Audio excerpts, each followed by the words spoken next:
इस कार्यक्रम के पुण्यार्चक हैं राजवैद्य स्वर्गीय श्री चंद्र कुमार जैन, राजवैद्य स्वर्गीय श्रीमती कुसुम लक्ष्मी जैन की पुण्य स्मृति में पुत्र डॉक्टर पारस कुमार जैन साहब परिवार, डॉक्टर शैल कुमार जैन साहब परिवार, डॉक्टर अरुण कुमार जैन साहब परिवार,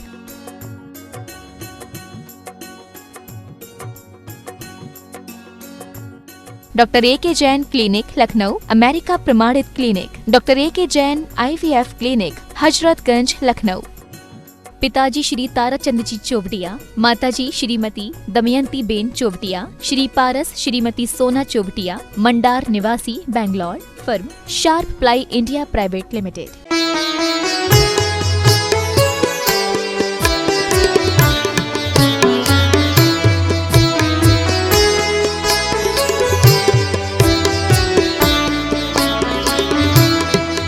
मैं परम पूज्य जिनेन्द्र प्रभु को भाव से वंदन करूं, मन वचन काय त्रयोग पूर्वक शीश चरणों में धरूं। सर्वज्ञ केवल ज्ञान धारी की सुछवे और मैं धरूं, निर्ग्रंथ पावन वीतराग महान की जय उच्चरूं।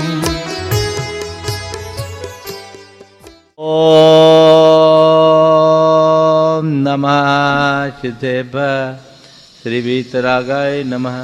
ओम ह्रीं नमो ह्रियंतारम, नमो सिद्धालम, नमो आयरियानम, नमो वज्रायानम, नमो लोये सब शाहुनम। चत्तारि मंगलम हंता मंगलम, सिद्धा मंगलम, साहु मंगलम, केली बनत्तो धम्म मंगलम। चत्तारि लोकोत्तमा हंता लोकोत्तमा, सिद्धा लोकोत्तमा, साहु लोकोत्तमा, केली बनत्तो धम्म लोकोत्तमो। चत्तारि शरण पहुँचामि, हंते शरण पहुँचामि, सिद्धे शरण पहुँचामि, साहु शरण पहुँचामि, केली बनत्तम धम्मम शरण पहुँचामि। ओम ह्रीं अनादि मूलमंत्रेभ्यो नमः। सर शांतिम तुष्टिम पुष्टिम च कुरु कुरु। ओम नवरते भगवते प्रचीनासे दोषकुलवशाय दिव्य तेजो मूर्ति नमः। श्री शांतिनाथाय शांति कराय, सर्वविघ्न प्रणाशाय, सर्वरोगा मृत्यु विनाशनाय, सर्वप्रकृतितोपद्रव विनाशनाय, सर्वक्षाम डामर विनाशनाय। ओम ह्रां ह्रीं ह्रूं ह्रौं रस्याउषा सर शांतिम तुष्टिम पुष्टिम च कुरु कुरु। ओम ह्रूं छुं पट कीटिम कीटिम घाते घाते परिविघ्नान् स्फोट स्फोटय सरस्कंडान कुरु कुरु परमुद्रान छिन छिंद परमंत्रान भिंद भिंद अच्छा अच्छा वव ह्रूं फट सर शांतिम कुरु कुरु। ओम ह्रीं श्रीं क्लीं ऐं अर्हम् अस्या उषा अनाद विद्याय नमो ह्रियंतानम रौम सर शांतिम कुरु कुरु। ओम आराम श्री ह्रीं आहुरूम ऊरोम साहर जगदाद विनाशनाय ह्रीं श्री शांतिनाथाय नमः सर शांतिम कुरु कुरु। ओम ह्रीं श्री शांतिनाथाय अशोकतर सत प्रातिहार मंडिता, अशोकतर सत प्रातिहार सोन पदब्दाय नरबिंब विजय सर्वदो शांति कराय नमः सर्व शांतिम कुरु कुरु। ओम ह्रीं श्री शांतिनाथाय सुरपुष्प सृष्टि सत प्रातिहार मंडिताय, सुरपुष्प सृष्टि सत प्रातिहार सोन पदब्दाय नरबिंब विजय सर्वदो शांति कराय नमः सर्व शांतिम कुरु कुरु। ओम ह्रीं श्री शांतिनाथाय दिव्यधनि सत प्रातिहार मंडिताय, दिव्यधनि सत प्रातिहार सोन पदब्दाय नरबिंब विजय सर्वोदय शांति कराय नमः सर्व शांतिम कुरु कुरु। ओम ह्रीं श्री शांतिनाथाय श्याम्रोत्तोलन सत प्रातिहार मिलिताय, श्याम्रोत्तोलन सत प्रातिहार सोन पदब्दाय रमलरबिंब विजय सर्वोदय शांति कराय नमः सर्व शांतिम कुरु कुरु। ओम ह्रीं श्री शांतिनाथाय सिंहासन सत प्रातिहार मिलिताय, सिंहासन सत प्रातिहार सोन पदब्दाय गमलरबिंब विजय सर्वदो शांति कराय नमः सर्व शांतिम कुरु कुरु। ओम ह्रीं श्री शांतिनाथाय बामंडल सत प्रातिहार मिलिताय, बामंडल सत प्रातिहार सोन पदब्दाय जमलरबिंब विजय सर्वदो शांति कराय नमः सर्व शांतिम कुरु कुरु। ओम ह्रीं श्री शांतिनाथाय दुंदुभि सत प्रातिहार मिलिताय, दुंदुभि सत प्रातिहार सोन पदब्दाय स्मलरबिंब विजय सर्वोदय शांति कराय नमः सर्व शांतिम कुरु कुरु। ओम ह्रीं श्री शांतिनाथाय छत्तर सत प्रातिहार मिलिताय, छत्तर सत प्रातिहार सोन पदब्दाय कमलरबिंब विजय सर्वोदय शांति कराय नमः सर्व शांतिम कुरु कुरु। ओम ह्रीं श्री शांतिनाथाय प्रातिहार्या सहिताय बीजाष्टमंडन मंडिताय सर्वविघ्न शांति कराय नमः सर्व शांतिम कुरु कुरु। ओम ह्रीं श्री शांतिनाथाय दुंदुभि सत प्रातिहार मिलिताय, दुंदुभि सत प्रातिहार सोन पदब्दाय स्मलरबिंब विजय सर्वोदय शांति कराय नमः सर्व शांतिम कुरु कुरु। ओम ह्रीं श्री शांतिनाथाय छत्तर सत प्रातिहार मिलिताय, छत्तर सत प्रातिहार सोन पदब्दाय कमलार्भिं विजय सर्वदो शांति कराय नमः सर्व शांतिम कुरु कुरु। ओम ह्रीं श्री शांतिनाथाय प्रातिहार्याय सहिताय विजाष्ट मंडन मणिताय सर्वविघ्न शांति कराय नमः सर्व शांतिम कुरु कुरु। ओम ह्रीं मरहम नमो जिनानम सर्व शांतिर्भवतु। ओम ह्रीं मरहम नमो ओहि जिनानम सर्व शांतिर्भवतु। ओम ह्रीं मरहम नमो परमो हि जिनानम सर्व शांतिर्भवतु। ओम ह्रीं मरहम नमो शब्बो हि सर्व जिनानम शांतिर्भवतु। ओम ह्रीं मरहम नमो अनंतो हि सर्व जिनानम शांतिर्भवतु। ओम ह्रीं मरहम नमो कोट सर्व बुद्धिनम शांतिर्भवतु। ओम ह्रीं मरहम नमो बीज बुद्धिनम सर्व शांतिर्भवतु। ओम ह्रीं मरहम नमो पदानुसारिणम सर्व शांतिर्भवतु। ओम ह्रीं मरहम नमो संभिन्सोदारानम सर्व शांतिर्भवतु। ओम ह्रीं मरहम नमो स्वयं बुद्धानम सर्व शांतिर्भवतु। ओम ह्रीं मरहम नमो पत्ते बुद्धानम सर्व शांतिर्भवतु। ओम ह्रीं मरहम नमो बोहि बुद्धानम सर्व शांतिर्भवतु। ओम ह्रीं मरहम नमो उजुमदीनम सर्व शांतिर्भवतु। ओम ह्रीं मरहम नमो विपुलमदीनम सर्व शांतिर्भवतु। ओम ह्रीं मरहम नमो दशभुवीनम सर्व शांतिर्भवतु। ओम ह्रीं मरहम नमो चौदशभुवीनम सर्व शांतिर्भवतु। ओम ह्रीं मरहम नमो ठंग महानिमित्त कुशलानम सर्व शांतिर्भवतु। ओम ह्रीं मरहम नमो बनिधिपत्तानम सर्व शांतिर्भवतु। ओम ह्रीं मरहम नमो विद्याहरानम सर्व शांतिर्भवतु। ओम ह्रीं मरहम नमो चारणानम सर्व शांतिर्भवतु। ओम ह्रीं मरहम नमो पन्न समनानम सर्व शांतिर्भवतु। ओम ह्रीं मरहम नमो आकाश सर्व गानम शांतिर्भवतु।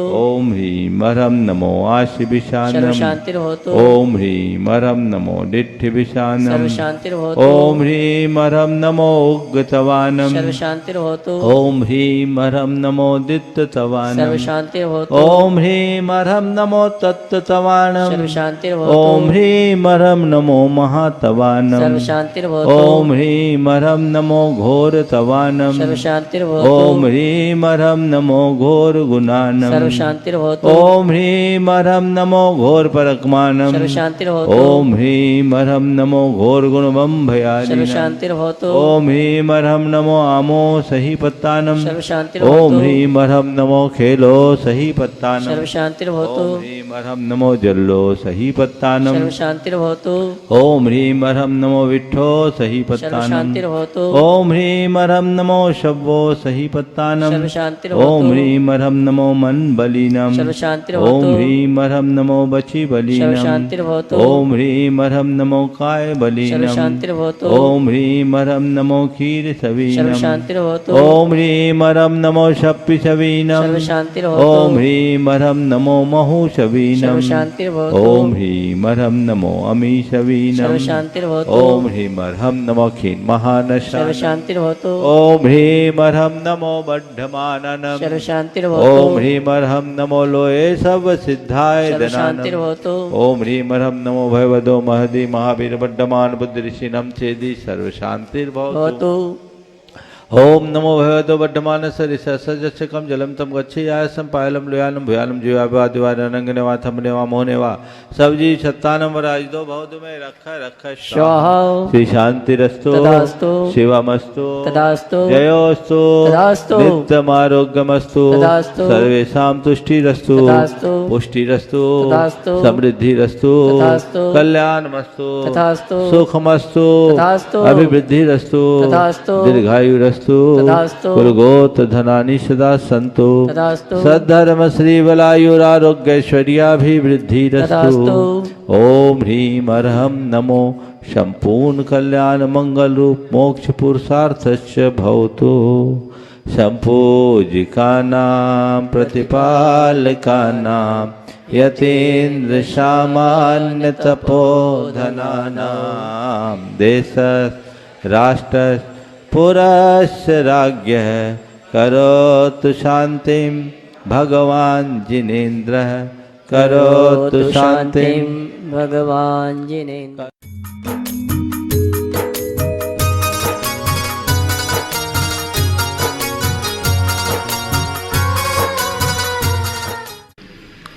नमो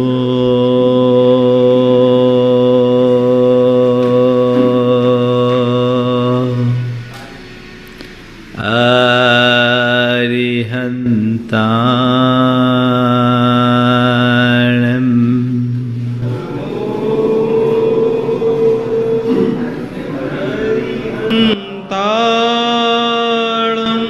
नमो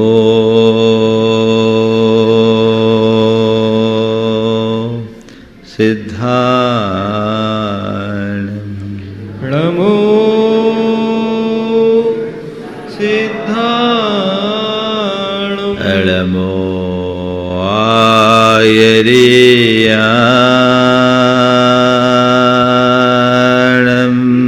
नमो आयरियाणं नमो अध्यायानं नमो वज्झायाणं नमो लोये सवशाहुनं नमो लोए सवसाहुणम् एसो पंचणमुयारो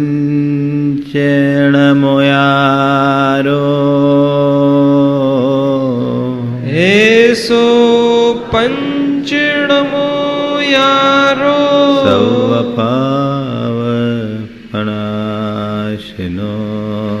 सवपावपणाशिनो मंगलालं च सवेशिं मंगलाणं च सव्वे परमं होय मंगलम् परमं होई मंगलम। जय बोलो देवादिदेव खजराट श्री भगवान महावीर स्वामी की जय जय जय। अहिंसा परमो धर्म की जय जय जय। परम पूज आचार्य गुरुवर श्री विद्यासागर जी महाराज की जय जय जय। पूज्य मुनि श्रीकांत प्रमाण सागर जी महाराज की जय। मुनि श्रीकांत अरह सागर जी महाराज की जय।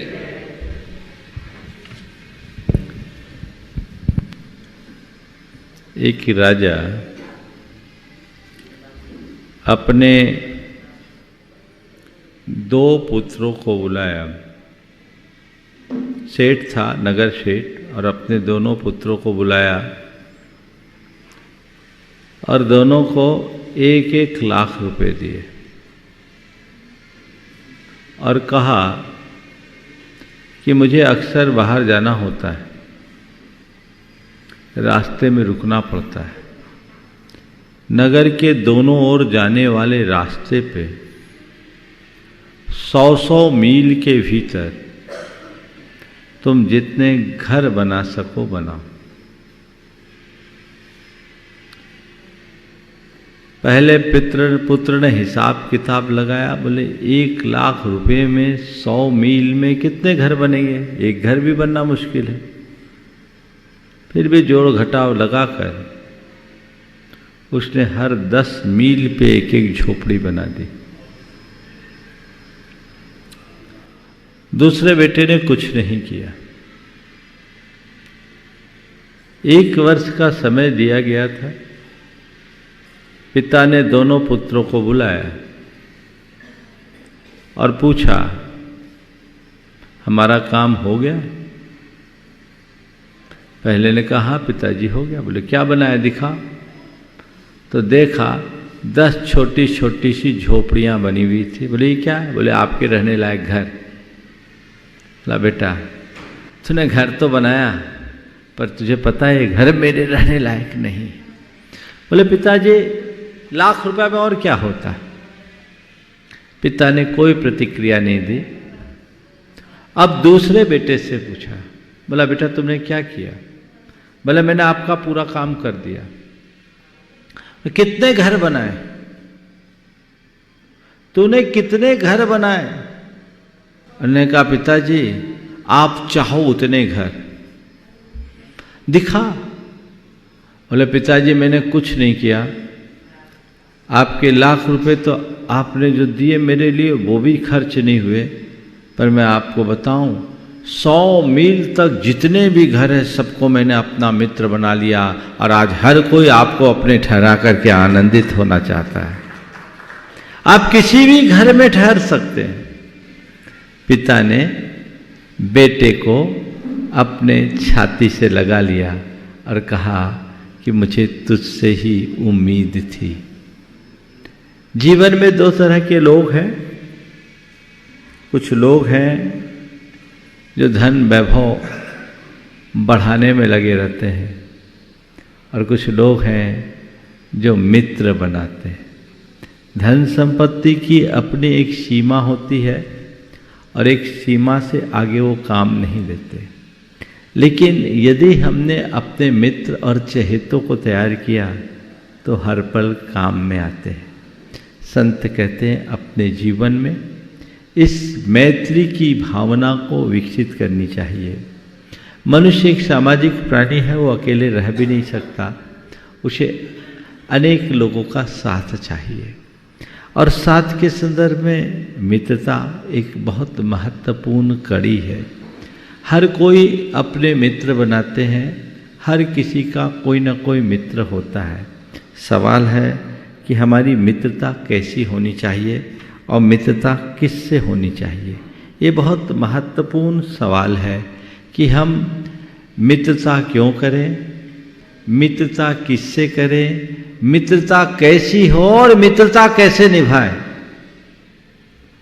मित्रता क्यों, मित्रता किससे, मित्रता कैसी, और हम अपनी मित्रता को कैसे निभाएं।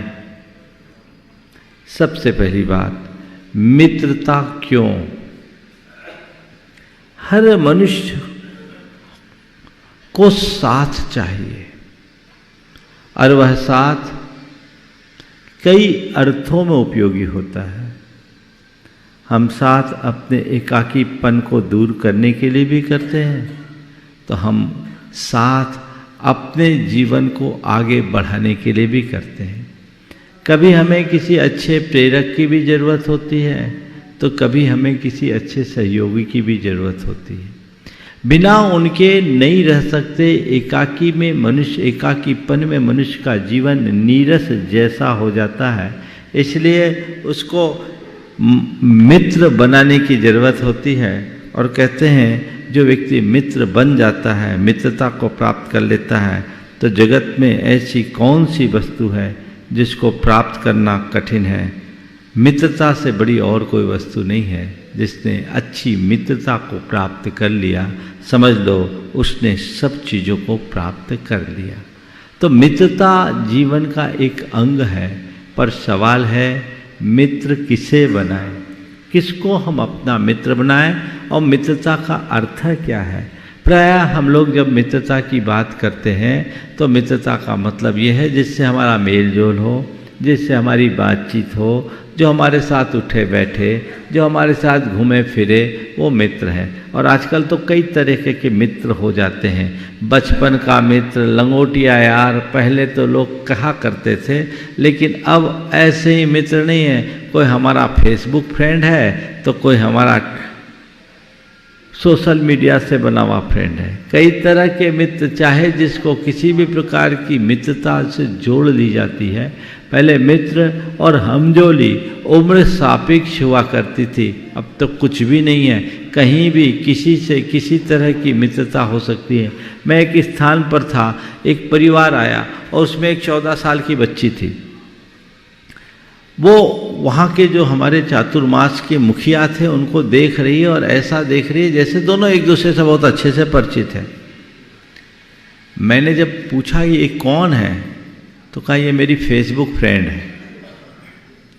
जो व्यक्ति था वो 65 साल का और बच्ची है 14 साल की। तो 14 साल की बच्ची का 65 साल का फेसबुक फ्रेंड है। अब पता नहीं है फ्रेंड है कि फ्रॉड है, पता नहीं, समझ में नहीं आता। और अब तो फ्रेंड तक सीमित नहीं रहते हैं, फ्रेंड के साथ कुछ और शब्द जुड़ जाता है, वह गर्ल फ्रेंड और बॉय फ्रेंड का है ना। फ्रेंड होना समझ में आता है, लेकिन ये गर्ल और बॉय का जुड़ जाना निश्चित रूप से हमारी गलत मानसिकता का द्योतक है। हम किस मानसिकता में जा रहे हैं, क्या है हमारी मित्रता का स्वरूप, उसे समझना चाहिए।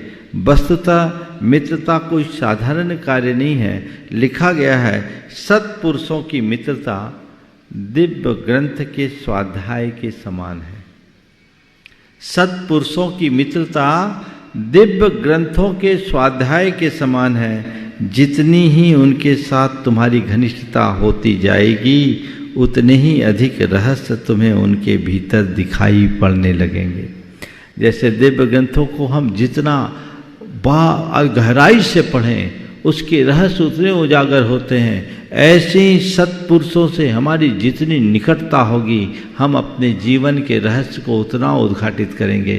तो हमारी मित्रता सही लोगों के साथ होनी चाहिए, भद्र पुरुषों के साथ होनी चाहिए और मित्रता होनी चाहिए। मित्रता का मतलब, मित्रता का उद्देश्य हंसी विनोद करना नहीं है, बल्कि जब कोई बहक कर कुमार्ग में जाने लगे तो उसको रोकना और उसकी भर्त्सना करना, यही मित्रता का उद्देश्य है। हंसी मजाक करना, उठना बैठना, मेल मिलाप करना, घूमना फिरना, ये मित्रता का बड़ा स्थूल रूप है। असल मित्रता वही है जो तुम्हें विपत्ति से दूर करे, जो तुम्हें कुमार्ग से बचाए, जो तुम्हें सकारात्मक प्रेरणा दे और जो तुम्हारे दुख में साथ देकर चले, वो मित्र है। तो किसको मित्र बनाए? चाहे जिसको। बार बार मिलना मित्रता के लिए आवश्यक नहीं है। यह तो हृदयों की एकता ही है जो मित्रता के संबंध को स्थिर और सुदृढ़ बनाती है। तो मिलो या ना मिलो पर तुम्हारा आंतरिक संबंध होना चाहिए, और जिनके साथ तुम्हारा आंतरिक संबंध है उसको तुम अपना मित्र बनाओ। किसे बनाए? जो तुम्हें अच्छी प्रेरणा दे। पहली बात, जो तुम्हें अच्छी प्रेरणा दे, जो तुम्हें गलत सीख दे, जो तुम्हें गलत प्रेरणा दे, जो तुम्हें गलत रास्ते पर ले जाए, वो तुम्हारा मित्र बनने लायक नहीं है। जो तुम्हें अच्छी प्रेरणा दे वो एक अच्छा मित्र है। जो तुम्हें बुराइयों से बचाए वो तुम्हारा मित्र होने लायक है। जिसके संपर्क में रहने से तुम्हारा आत्मविश्वास बढ़े वो तुम्हारा मित्र बनने लायक है, और जिनके संपर्क से तुम्हारी नकारात्मकता मिटे वह तुम्हारा मित्र बनने लायक है। आजकल असली मित्रों को लोग कम पसंद करते हैं, क्योंकि वो बुराइयों से रोकना चाहता है, टोकना चाहता है।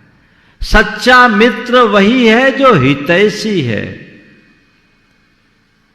दो तरह के लोग होते हैं, एक वे होते हैं जो हमारे मन की खुशी को देखते हैं, और दूसरे वे होते हैं जो हमारे जीवन के हित को देखते हैं। मन की खुशी 2-4 पल की होती है, जीवन का हित पूरे जीवन चलता है। खुशी को गौण करके हित को प्रमुखता देने वाला मित्र होता है।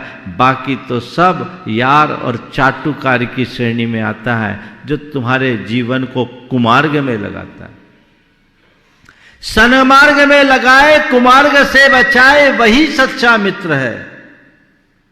अच्छी प्रेरणा दे वो सच्चा मित्र है। बुराइयों से बचाए वो सच्चा मित्र है। अच्छाइयों में लगाए वो सच्चा मित्र है।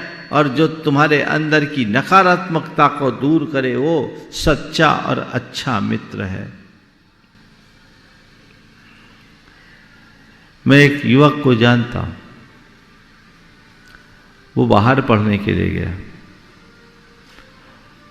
उसके 2 मित्र और थे। बचपन में सब साथ पढ़े, मैट्रिक तक तीनों साथ पढ़े, तीनों में बहुत अच्छे संस्कार थे। पर जब एक बाहर चला गया, बाकी के 2 मित्रों के और दोस्त आ गए।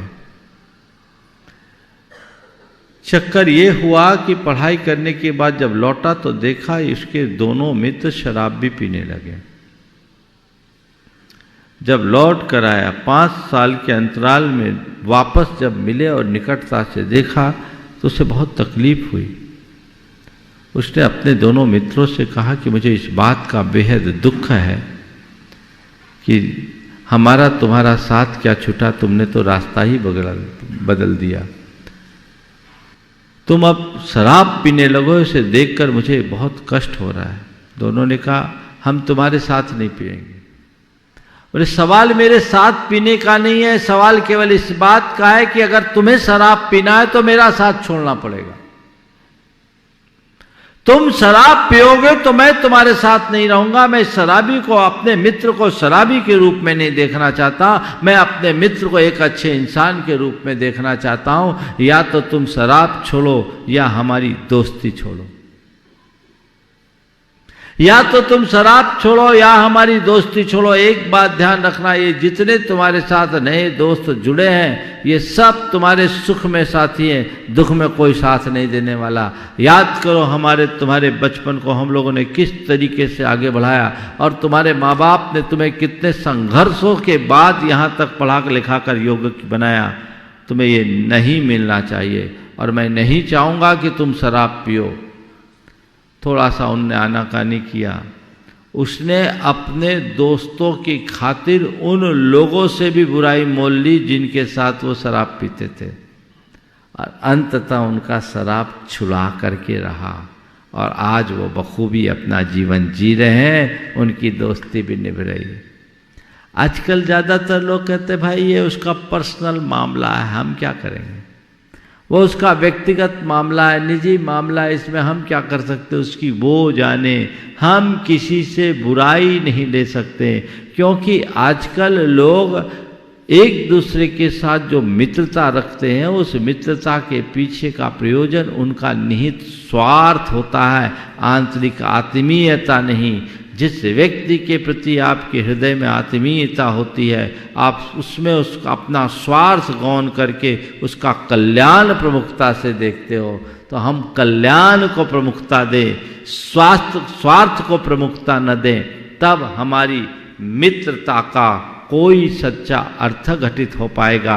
केवल अपने मतलब से मतलब रखेंगे तो कोई काम नहीं होगा। जो कुमार्ग पे लगा रहा है वो तुम्हारा मित्र नहीं शत्रु है, और जो सन्मार्ग में लगा रहा है वही सच्चा मित्र है। जो विपत्ति में साथ दे रहा है वही सच्चा मित्र है। तो अच्छे और सच्चे मित्र का चुनाव एक बहुत बड़ी चुनौती है, जिस पर हम सबको हमेशा ध्यान रख करके चलना चाहिए। और जो लोग इन बातों को ध्यान में रख करके चलते हैं वे ही अपने जीवन को अपने जीवन के लक्ष्य से जोड़ पाते हैं। गुणवान व्यक्ति हो, जिसके जीवन में कुछ अच्छा करने का भाव हो, और वो मित्रता अगर योग्य व्यक्ति के साथ होगी तो मित्रता कभी घटेगी नहीं, मित्रता बढ़ेगी। लिखा है योग्य पुरुष की मित्रता बढ़ती हुई चंद्रकला के समान है, पर मूर्ख की मित्रता घटते हुए चंद्रमा के सदृश। अगर तुमने अच्छे मित्र को चुना है तो तुम्हारी ये मैत्री बढ़ते हुए चंद्रकला की तरह, पूर्णमासी की तरफ बढ़ेगी। और तुमने मूर्खों से मित्रता की है तो ढलते हुए चंद्रमा की तरह, घटते हुए चंद्रमा की तरह अमावस में बदलेगी।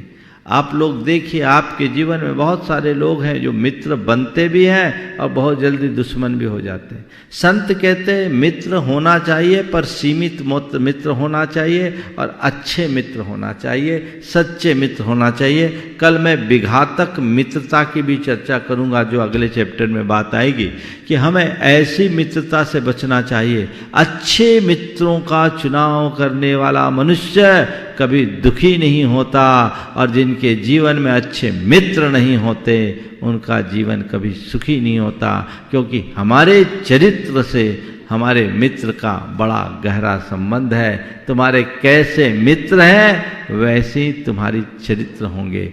बहुत अच्छी बात कही है कि किसी व्यक्ति के चरित्र के बारे में जानना चाहते हो तो देखो वो कैसे लोगों की गोष्ठियों में बैठता है। इसी कुरल काव्य में लिखा है कि लोगों का यह भ्रमपूर्ण विश्वास है कि मनुष्य का चरित्र, उसके चरित्र का निवास उसके मन में होता है, उसका वास्तविक निवास तो उस गोष्ठी में जिनके बीच वो रहता है। तुम्हारी मित्र मंडली कैसी है इस पर ध्यान देना चाहिए।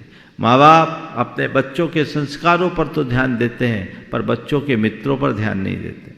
जब तक आप मित्रों पर ध्यान नहीं देंगे तब तक आप आगे नहीं बढ़ पाएंगे। मैं एक व्यक्ति को जानता हूँ जो आज बड़े उद्यमी हैं, लेकिन उन्होंने देखा कि उनका एक बेटा बड़े बड़े पॉलिटिशियन और बड़े बड़े उद्योगपति के बच्चों के साथ दोस्ती करने लगा। इनकी तुलना में ये 150 करोड़ के धनी और सामने वाला जो उसके दोस्त हैं वो हजारों करोड़ के धनी। उनके साथ उनकी जब मित्रता देखी, क्योंकि एक ही स्कूल में पढ़े सब, तो पिता ने एक दिन अपने बेटे को बुलाकर कहा कि बेटा, तो जिनके साथ दोस्ती कर रहा है वो दोस्ती हमारे अनुकूल नहीं है, क्योंकि न तो हम वैसा जीवन जी सकते हैं न वैसा कर्म कर सकते हैं। मैं नहीं चाहूँगा कि तुम उनके साथ अपनी दोस्ती कंटिन्यू करे। अगर तुम अपने आप को मेरा बेटा मानता है तो तुम्हें चाहिए कि अपनी दोस्ती का रास्ता बदल, क्योंकि जिनके साथ तुम आज दोस्ती कर रहा है कल किसी भी प्रकार की गड़बड़ी हो सकती है। बेटा को एक बार बात लगी, लेकिन वो अपने पिता के प्रति बहुत श्रद्धा रखता था। उसने कहा, पिताजी आपके आगे मेरे लिए कोई नहीं है। मैं एक ही बात जानता हूँ कि आप हमें तभी कुछ बोलते हैं जब ज़रूरत होता है, और वही बोलते हैं जो हमारे भले के लिए होता है। आज से मैं रास्ता बदलता हूँ। और उसने रास्ता बदला, धीरे धीरे उनसे मेल जोल कम किया, और उसका नतीजा ये निकला, उसके 7 दोस्त थे, उनमें से उसको छोड़कर 5 लड़के ड्रग एडिक्शन में उलझ गए। आज वो कहता है कि मेरे जीवन के निर्माण में मेरे पिताजी का बहुत महत्वपूर्ण योगदान है। यदि मेरे पिता ने मुझे नहीं रोका होता तो आज मैं भी भटक गया होता। आप क्या इतना ख्याल रख पाते हो अपने बच्चों के प्रति? मैं अक्सर कहता हूं, संगति संस्कारों पर हावी हो जाती है। अच्छे संस्कार भी गलत संगति से बिगड़ जाते हैं, धूमिल हो जाते हैं। तो मित्रता कैसी, इस बात को बहुत निकटता से देखना चाहिए। और अच्छे लोगों की मित्रता हो, अच्छी मित्रता हो, और ये गर्लफ्रेंड और बॉयफ्रेंड का तो शब्द ही नहीं आनी चाहिए। वो युद्ध मित्रता कम, बायोलॉजिकल अट्रैक्शन ज्यादा होता है, जो अल्पकालिक होता है और उसके परिणाम बहुत विघातक होते हैं। जीवन भर व्यक्ति को पछताना पड़ता है, मजबूर होना पड़ता है, सत्यानाश हो जाता है। उस बात को हमेशा अपने ध्यान में रखना चाहिए। बहुत अच्छी बात कही।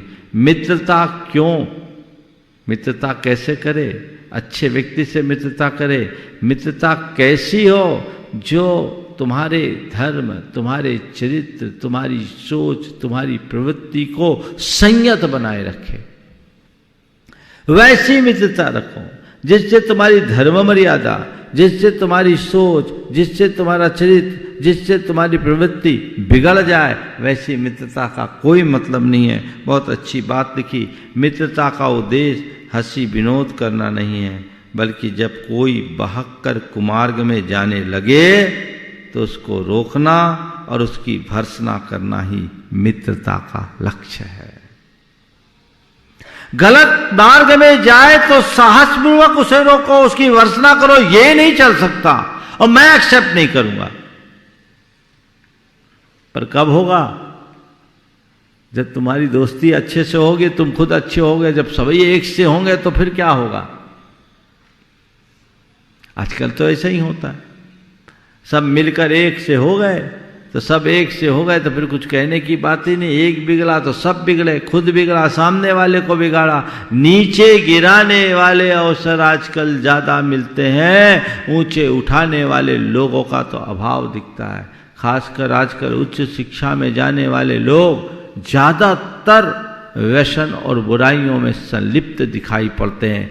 प्रारंभ से चाहे कितने भी संस्कार युक्त दिखे, लेकिन आगे चलकर वे पथ भ्रष्ट हो जाते हैं। एक जगह मैंने अपना प्रवचन दिया, प्रवचन करके जैसे ही मैं कक्ष पे आया, एक युवक मेरे पीछे पीछे आया, मेरे चरणों में आकर सिर रखकर रोने लगा और कहा, महाराज मुझसे बहुत बड़ी गलती हो गई, आज मेरा हृदय मुझे कचोट रहा है, मुझे माफ़ करे, मैं क्या करूं, मुझे कुछ समझ में नहीं आ रहा। पिता ने मैंने पूछा, भैया क्या हो गया? बोले महाराज, उसके मुख से बोल नहीं फूट रहे थे। बोला महाराज जी मुझसे बहुत बड़ी गलती हो गई। क्या हो गया? बोला मैंने शराब पी ली। तूने और शराब पी ली। मुझे बहुत आश्चर्य हुआ।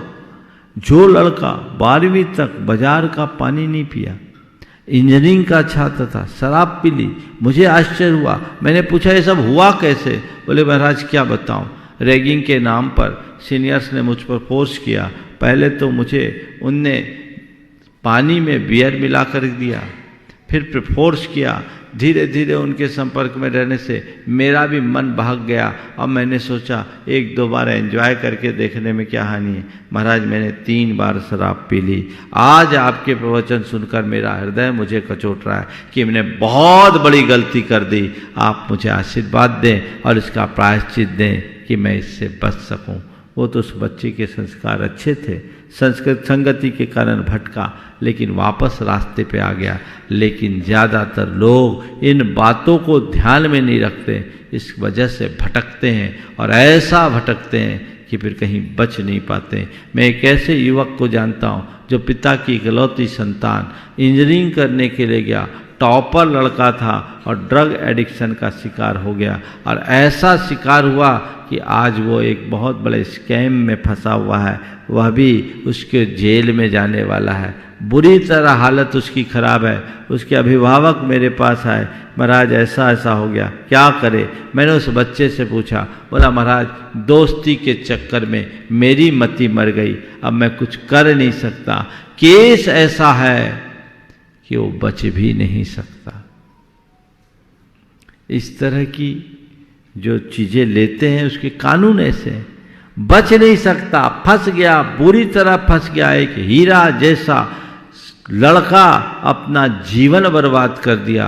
तो अच्छे मित्र अगर हो तो चरित्र अच्छा होता है, और मित्र खोटा हो तो जीवन का सत्यानाश हो जाता है। इस बात को सदैव ध्यान में रखते हुए मित्रता का ख्याल रखना चाहिए, चाहे बड़े हों या छोटे, स्त्री हों या पुरुष। अच्छे मित्र, आजकल तो फ्रेंड, मित्र की जगह फ्रेंड शब्द आ गया है, और ये फ्रेंड इतना चालू शब्द हो गया कि चाहे जो चाहे जिसका मित्र बन जाता है, और मित्र बनने के बाद जो होता है हम सबके सामने है ही। तो ये हंसी मस्करी करने वाली गोष्ठी का नाम मित्रता नहीं है। मित्रता तो वास्तव में वह प्रेम है जो हृदय को आह्लादित करता है।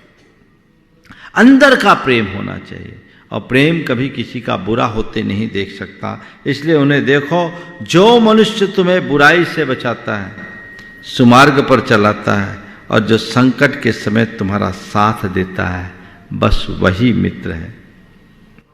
जो तुम्हें बुराई से बचाए, सुमार्ग पर चलाए और संकट के समय तुम्हारा साथ दे। आप अपने दोस्तों को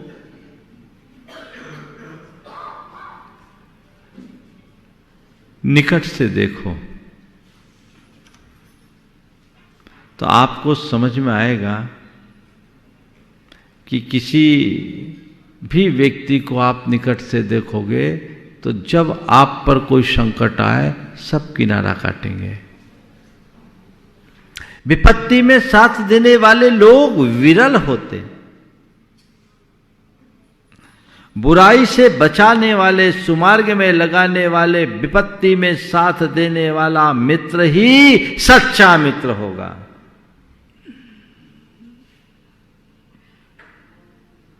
किसी ने बहुत अच्छी बात कही, दोस्तों के इस तरह सदमा उठाए जाने पर मन से दुश्मनों की दुश्मनी का गिला जाता रहा। आज तुम्हारी अच्छाई को भी तुम्हारे मित्र नहीं सह पाते, वो तुम्हारा पतन करना चाहते, बुराई में लगाना चाहते। उससे बचना बहुत आवश्यक है। देखिए मित्र कैसा होना चाहिए, बहुत अच्छा वाक्य है।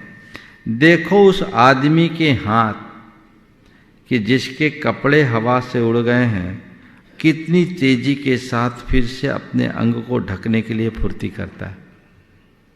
आप बदन में कपड़ा पहने हैं, दुपट्टा उड़ रहा है, फट से आप अपने दुपट्टे को फुर्ती से वापस ढकना चाहोगे कि नहीं? देखो उस आदमी के हाथ कि जिसके कपड़े हवा से उड़ गए हैं, कितनी तेजी के साथ फिर से अपने अंग को ढकने के लिए फुर्ती करता है। यह सच्चे मित्र का आदर्श है जो विपत्ति में पड़े हुए मित्र की सहायता के लिए दौड़ कर आता है। ये सच्चे मित्र का आदर्श है जो विपत्ति में पड़े हुए मित्र की सहायता के लिए दौड़ कर आता है। कैसा मित्र होना चाहिए? मेरे संपर्क में एक व्यक्ति, गल्ले का कारोबार था, बड़ा नुकसान हुआ। उसने अपने दोस्तों से भी ब्याज पे रुपया लिया, महाजनों से भी रुपया लिया। उसे नुकसान हुआ, देनदारी बड़ी थी। उसके पास एक गोदाम था, एक मकान था। उसने सभी लेनदारों को बुलाया, उसमें उसका एक मित्र भी था, और उससे कहा कि भाई मेरी स्थिति ये हुई है, बड़ा नुकसान हो गया, मंदी की मार में इतनी बड़ी चोट लगी है कि मैं उसे पूरा नहीं कर सकता, पर मेरी नीयत साफ है। मैं आप सबसे निवेदन करता हूं कि मेरा घर और मेरा गोदाम, दुकान किराए की थी, ये आप लोग ले लीजिए, इसमें से जितना निकले आप लोग बांट लीजिए। मैं फिर से मेहनत मजदूरी करूंगा, कहीं नौकरी करूंगा, और जैसे जैसे मेरी स्थिति अनुकूल होगी मैं आपका पाई पाई चुका दूंगा। जब ये प्रस्ताव सामने आया तो जो उसका मित्र था, जिसको उस व्यक्ति से 40 लाख रुपए लेने थे, वो उठ के खड़ा हुआ, कहा भैया व्यापार डूबा है, किस्मत नहीं, हम तुम्हें जानते हैं, ये तो बिजनेस की पॉलिसी है, कोई एक गलत सीट रख लिए, कोई गलत जीन्स रख लिए, नुकसान हो सकता है, पर मैं तुम्हारे लिए इतना कहता हूँ कि हम तुम्हारा घर मकान नहीं बिकने देंगे। तुमको जो हुआ है नुकसान ठीक है, उसकी पूर्ति करना, 20 लाख रुपए हमसे और लो और कारोबार करो। 20 लाख रुपए और लो और कारोबार करो, ना मैं इसका ब्याज लूंगा ना पहले का ब्याज लूंगा। कारोबार करो, अपना व्यापार आगे बढ़ाओ। और सबसे बोला कि हम लोगों को इनको सहयोग देना चाहिए ताकि ये उठ के खड़ा हो। जो व्यक्ति जिस व्यक्ति पूरी तरह से ईमानदारी और सच्चाई के रास्ते पर चला, आज किसी वजह से इसको कोई नुकसान हो गया, तो इस घड़ी में इनका साथ निभाना हमारा फर्ज है। और जिस व्यक्ति ने ये प्रस्ताव रखा वो व्यक्ति भी बड़ा उदार चित्त समर्थ व्यक्ति था। उसकी बात का असर सब पर पड़ा, सब ने अपना प्रस्ताव वापस लिया और उस व्यक्ति ने उस 20 लाख रुपए से अपना कारोबार शुरू किया। भाग्य ऐसा पलटा कि 3 साल में उसने बाजार की सारी दुकान देनदारी चुका दी और आज वो गुनायतन का ट्रस्टी भी बन गया। वो केवल बना नहीं, पेमेंट भी दे दिया। ऐसे जीवन बदलता है। और वो कहता है महाराज ये मित्र होता है। दूसरा होता तो सोचता कि चलो भाई ये तो डूब रहा है, इसको हम कैसे अपना उल्लू सीधा करें, कैसे ज़्यादा से ज़्यादा खींच सके। ये सोच कतई अच्छी नहीं। हालांकि मैं ये भी बोलूँगा कि किसी से आप अपनी मित्रता इसलिए मत बनाएं कि वो आपकी विपत्ति में साथ थे। आप अपने आप को स्वाभिमान से ओतप्रोत रखें कि कोई से हाथ फैलाने ही न पड़े। पर अगर तुम किसी के साथ मित्रता रख रहे हो तो उसकी विपत्ति को जरूर निभाओ। मित्रों के साथ व्यावसायिक दृष्टि नहीं होनी चाहिए, न ही कोई व्यावसायिक लेन देन होना चाहिए। मित्रों के साथ जो भी संबंध और जो भी लेन देन हो पूरी तरह भावनात्मक और आत्मीयतापूर्ण होनी चाहिए। जब ये चीज़ होती है तो फिर अपने आप सब बातें अच्छी हो जाती है। बहुत अच्छा वाक्य है, जिस मित्रता का हिसाब लगाया जा सकता है उसे एक प्रकार का कंगलापन होता है। जिस मित्रता का हिसाब लगाया जाता है उसमें एक प्रकार का कंगलापन होता है। वे चाहे कितने ही गर्वपूर्वक कहे कि मैं उसको इतना प्यार करता हूँ, वह मुझे इतना चाहता है, पर ये प्यार प्यार नहीं, ये चाहत चाहत नहीं, सब ऊपर की बातें हैं, अंदर से उनका कोई संबंध नहीं। मैं उतना प्यार करता हूं, मैं उसे इतना चाहता हूं, कहने की क्या जरूरत। चाहता हूं तो बस चाहता हूं, प्यार करता हूं तो करता हूं, और दोनों का आत्मीय संबंध बना रहता है, तभी मित्रता का दरबार सजता है। मित्रता का दरबार कहाँ लगता है?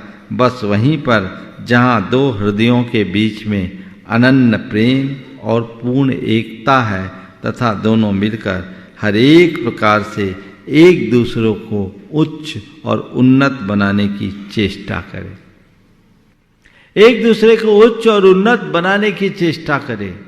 ऐसा मित्र ही सच्चा मित्र होता है, ऐसा मित्र ही अच्छा मित्र होता है। ऐसे मैत्री भाव को अपने हृदय में विकसित करें। हम शत्रुता तो किसी से न रखें, पर मित्र हर किसी को न बनाएं। शत्रुता किसी से न रखे, पर हर किसी को मित्र न बनाए। मित्र बनाने का मतलब है उसे अपने जीवन की निजता सौंप देना, उसके साथ अंतरंग संबंध जुड़ जाना।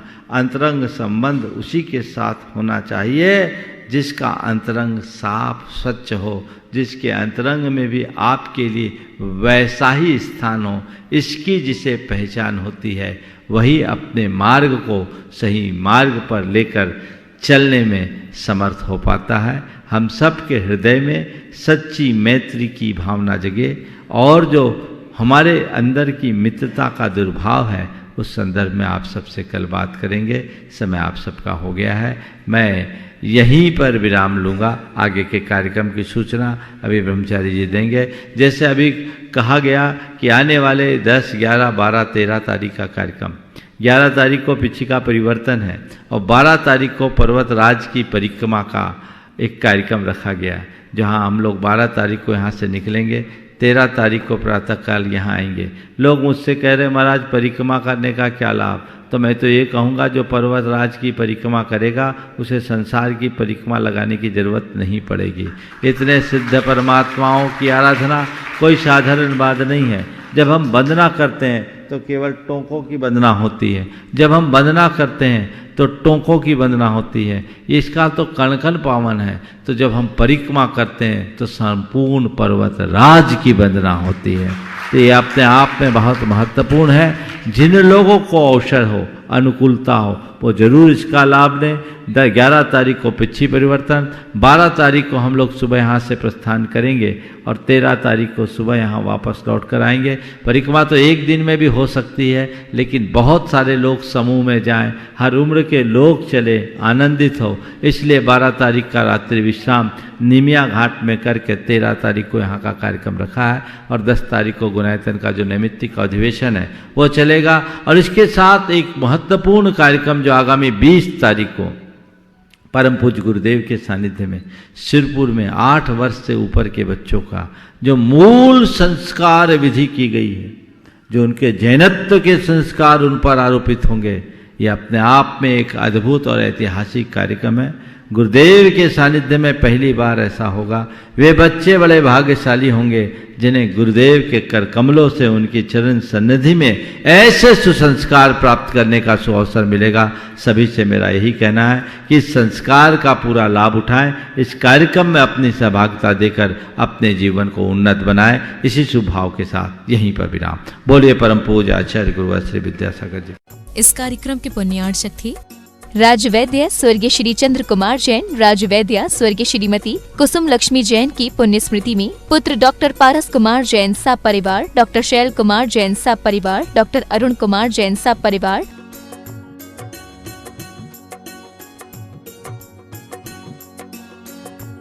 Doctor A K. Jain clinic Lucknow America प्रमाणित clinic, doctor A K. Jain IVF clinic Hazratganj Lucknow. पिताजी श्री ताराचंद जी चोवटिया, माताजी श्रीमती दमयंती बेन चोवटिया, श्री पारस श्रीमती सोना चोवटिया, मंडार निवासी, Bangalore. Firm Sharp Ply India Private limited.